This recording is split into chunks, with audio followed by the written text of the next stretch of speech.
مکتب میری؟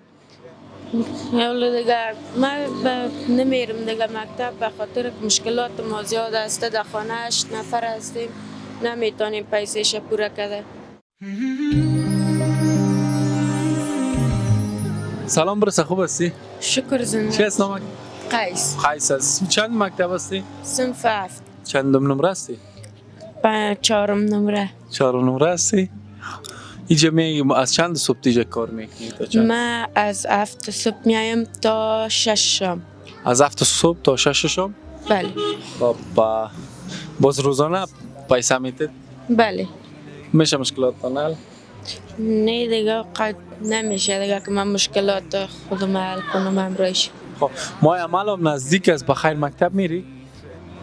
حالا دیگه من نمیرم دیگه مکتب به خاطر که مشکلات ما زیاد است. در خانه 8 نفر هستیم، نمیتونیم پیسهش پوره کرده. چی مشکل دارید اما عمل که بری مکتب؟ چیست مشکل؟ لباس ندارم، بیک مکتب ندارم دیگه، کتابچه ندارم، قلم من نیسته. اینا من نمیتونم که مصرف خانواده ما پوره کنم. من مصرف مکتب ما به خاطر از اون دیگه نمیخوایم. این کلش چند میشه؟ 2-3 میشه؟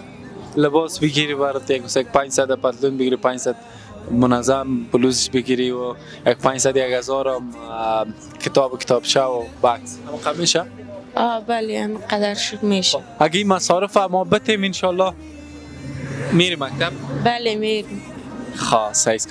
حالا خیلی من این کارا میکنم، تو بعدا مکتب میری؟ و دستک میرم.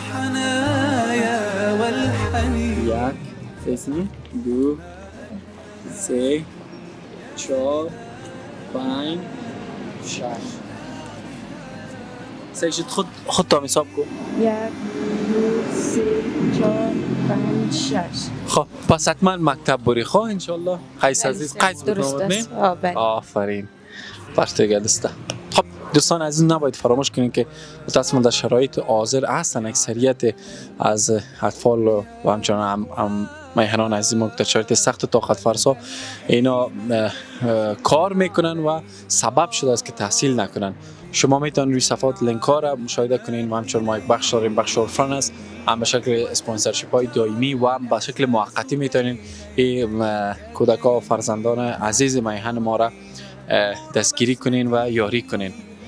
میتونین که با ما تماس بگیرین، در خدمت شما هستیم. و السلام علیکم. كن بلسما يمحو الأنين وسعادة للآخرين ذا رحمة وفضيلة